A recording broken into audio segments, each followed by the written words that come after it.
With more doses of the Pfizer vaccine now available, some high schools are increasing their efforts to get students vaccinated. Shamela Pullen reports.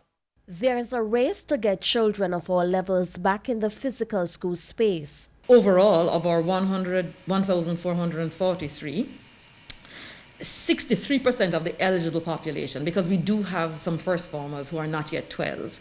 So 63.3% of that population, again, they've received either one vaccine or are fully vaccinated.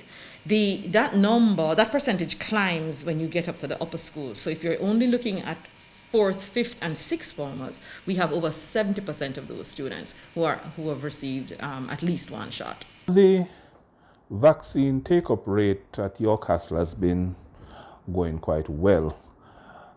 We were at about 40% for students when we had to kind of slow down the campaign. With the Pfizer vaccine now available, it is left to be seen how many schools will attain the Ministry of Education's student vaccination target of 65% and over to reopen.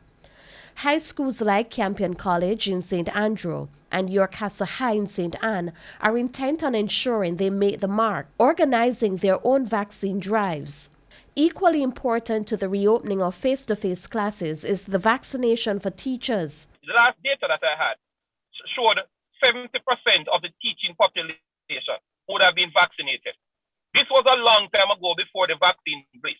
Recently, the Jamaica Teachers Association indicated that it is in favor of a phased reopening of classes, but stressed certain measures must be implemented. Now, we want to make sure that teachers are accorded the status of frontline workers, so they are given whatever it is that is available to such classification.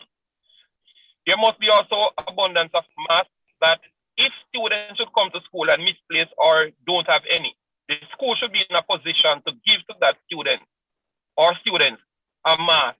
Portland, Hanover, Westmoreland, St. Mary and St. Thomas are among the parishes with the lowest vaccination rates.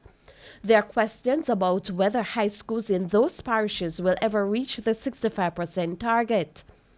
On their end, Mrs. Baston and Mr. Treasure say they have both embarked on initiatives geared at the vaccine hesitant. So our survey showed that 170 parents just about identified themselves as undecided about whether or not their child should be vaccinated. And then we had another 200 who didn't respond to the survey at all. So that population is being contacted by our parent doctors with the aim of providing an opportunity for parents to have their questions and their concerns addressed in a one-on-one conversation. There is a WhatsApp group for every year group, and the parents are a part of it as well. So it gives me some kind of, it made it possible, I should say, to speak to all of my parents. So while some primary schools have been given the green light for face-to-face classes, it may be some time before high schools will be given the go-ahead. For some parents, this means another term loss in their children's education. Shamela Pullen, TVJ News.